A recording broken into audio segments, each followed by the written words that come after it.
Hey everyone, welcome back to the Summer Pi series, and in this video we're going to give a short introduction to Generative Adversarial Networks. GANs are a way to generate information. They're generative models, so they generate information, mostly used for synthesizing images nowadays. You can also perform image translation and texture synthesis, which is really cool as well.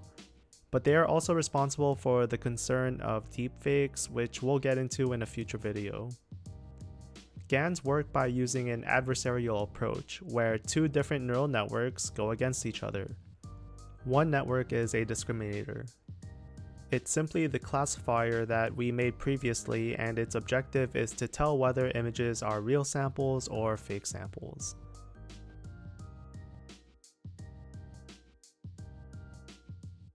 The other is a generator.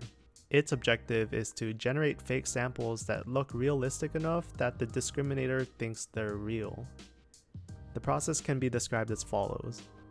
The generator will produce some images, and the discriminator will look at the generated images as well as real images to determine which ones are real and fake. Both networks will adjust their weights to perform their respective tasks as best as possible. One thing that we haven't quite gone over yet is the generator and how it works. And essentially, it's just a transpose of the convolutional neural network. It starts off with a latent vector z, which is essentially just a collection of random numbers pulled from a specific distribution, and we'll be using the uniform distribution, although you could try using other distributions like the Gaussian.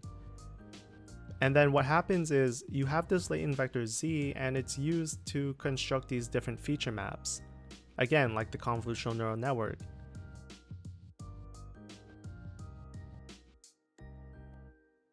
But instead, these feature maps come together to construct images that could be determined to be real or fake. And you'll notice that as we train our generator, it'll be able to produce more realistic images as training goes on. Now, the problem with this is when we create loss graphs, it's hard to make sense of them. They might as well not mean anything. And there are several consequences behind this. We cannot measure variance, so we're not sure how many different cases a generator is able to handle. We cannot measure quality except by asking how they look to other people. This has led to other problems such as mode collapse, where a generator will produce too many similar samples. And there are some approaches to solve these problems, but overall these are still lasting issues with GANs today. Maybe you'll be able to find a solution for them. Despite these issues, GANs are still really exciting, and they can do a lot of incredible things that we haven't been able to do before. For a more general overview, I would suggest watching this video by Packed Video. Anyways, I hope you enjoyed this short introduction to GANs.